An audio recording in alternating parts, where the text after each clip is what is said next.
పసుపు తాడు ఒకటే మహాభాగ్యమై బ్రతుకుతుంది పడతి పతే లోకమై. మగని మంచి కోసం పడే ఆర్తిలో సతిని మించగలరా మరే ఆప్తులు.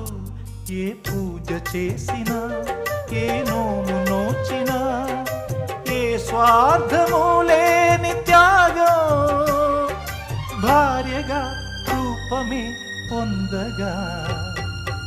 అపురూపమైనదమ్మ ఆడజన్మ, ఆ జన్మకు పరిపూర్ణత ఇల్లాలమ్మా.